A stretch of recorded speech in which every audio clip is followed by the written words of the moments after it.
Almanya gibi dünyanın en büyük süper gücü ekonomisi kendi vatandaşına bu zor dönemde, koronavirüs döneminde 3 kuruşu maalesef layık görmedi.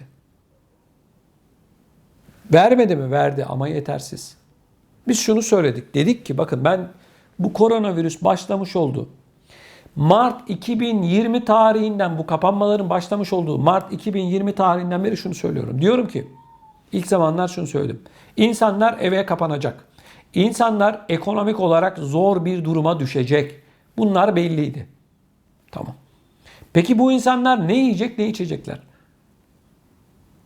Biz bu insanlara daha fazla katkı vermeliyiz. Çocuğu olan ailelere, aile başına şunu söyledik biz. Özellikle 2020'nin sonlarına doğru şunu söyledik. Dedik ki yıl sonuna kadar çocuğu olan her aileye hiç olmazsa 500 euro çocuk parası artı olarak verilsin dedik. Şimdi birileri şunu söylüyor. Diyor ki atma 500 euroyu nereden getireceksin? Kardeşim 100 yılda bir meydana gelen böylesine bir olayda vatandaşının yanında olmayacaksın da ne zaman olacaksın? Almanya gibi bir devlet için aile başına, bakın aile başına, kişi başı demiyorum, aile başı 500 euro çocuk parası çok mu? 100 yılda bir meydana gelen böylesine bir üzücü durumda, insanların psikolojilerinin bozulduğu bir dönemde bu para verilmeyecek de 4. Dünya Savaşı, 5. Dünya Savaşı çıktığında mı verilecek? Ne zaman verilecek? Herhalde 3. Dünya Savaşı çıktığında verilecek. Merkel gidiyor. Emekli oluyor. Peki. Yerine gelecek olan Laschet geldi. Ne yapacak? Verecek mi para? Hayır, vermeyecek. Almanya'da hiçbir devlet başkanı, hiçbir şansölye, başbakan hiçbir şekilde bu sistemi bozamaz. Onun için yeni hükümette, yeni başbakanda Almanya'da yaşayan vatandaşlarımızın çok bir umudu falan olmasın. Olay belli. Şimdi bu Laschet seçimleri alabilmek için Türklere böyle gülücükler atıyor. Türkiye ile ilgili böyle polyanacılık yapıyor falan. Politikaları değişecek mi? Hayır, değişmeyecek. Bunlar bizim Türklerden, Avrupa'da yaşayan, Almanya'da yaşayan Türklerden oyu almanın peşindeler. Oyu alacaklar. Sonra diyecekler ki sen sağ ben selamet, Allah'a emanet ol diyecekler. Hadi eyvallah biz bildiğimizi okuyacağız. Biz bildiğimizi okuyacağız diyecekler. Seçimler var. Hiçbir şey değişmeyecek. 26 Eylül'den sonra göreceğiz bakalım Almanya'da neler olacak. Hiçbir şey olmayacak. Evet değerli izleyicilerimiz, maalesef tablo bu.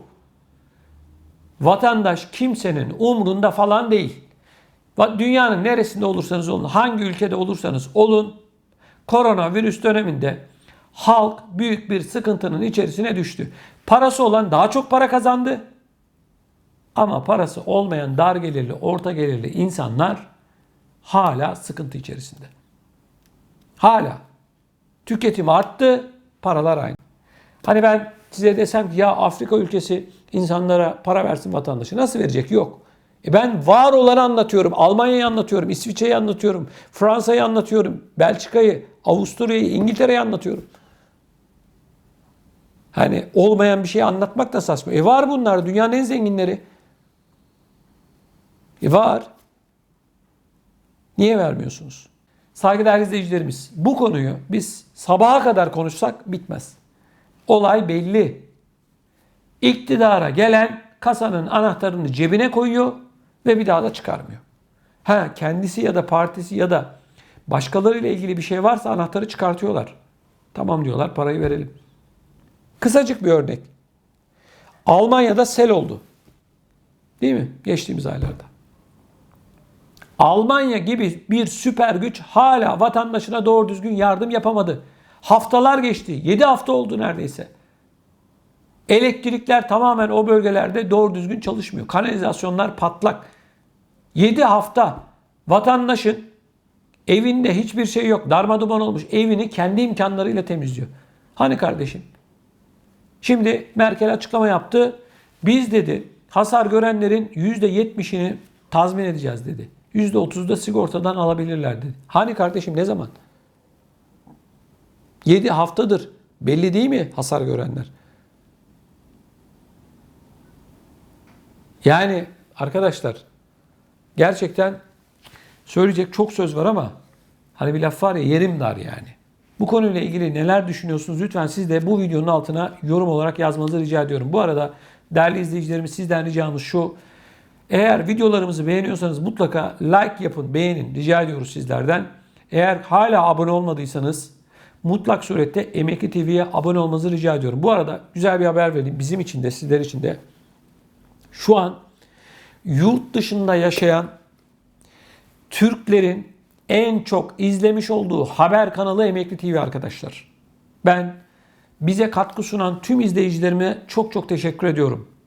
Dünyanın neresi olursa olsun, Avustralya, Kanada, Amerika Birleşik Devletleri, Almanya, Fransa, Avrupa'nın her noktası, Afrika, Güney Afrika, Arap coğrafyası, Suudi Arabistan'dan Katar'a kadar dünyanın her noktasında nerede Türkçe konuşan varsa bizi izliyor. Şu anda yurt dışında yaşayan Türklerin en çok izlemiş olduğu haber kanalı, YouTube kanalı Emekli TV. Çok çok teşekkür ediyorum. Saygıdeğer izleyicilerimiz, koronavirüs malum olduğu üzere Avrupa'nın, dünyanın her noktasında ekonomiyi ciddi anlamda etkilemeye devam ediyor. Almanya ile ilgili bir son dakika açıklaması geldi. Bunu hemen sizlerle paylaşacağım. Güzel bir haber. Almanya'da koronavirüs kısa süreli çalışanların sayısı Ağustos'ta salgının başlangıcından bu yana ilk kez 1 milyon kişinin altına düştü.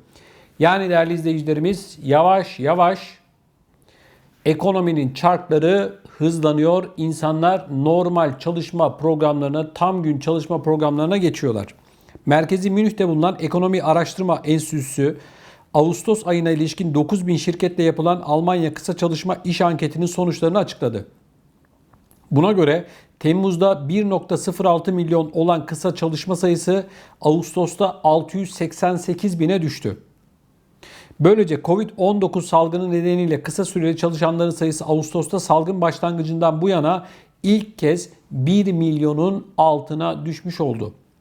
Temmuz'da %3.2 olan kısa süreli çalışarak sosyal sigorta primine tabi tüm çalışanların payı ise Ağustos'ta %2'ye düştü. Bu anketi yapan uzmanlardan Stefan Saur konuya ilişkin değerlendirmesinde Ağustos ayında ekonominin neredeyse tüm sektörlerinde kısa süreli çalışmada düşüş yaşandı. Covid-19 krizinin başlangıcından bu yana ilk kez kısa süreli çalışan insan sayısı 1 milyonun altına düştü dedi.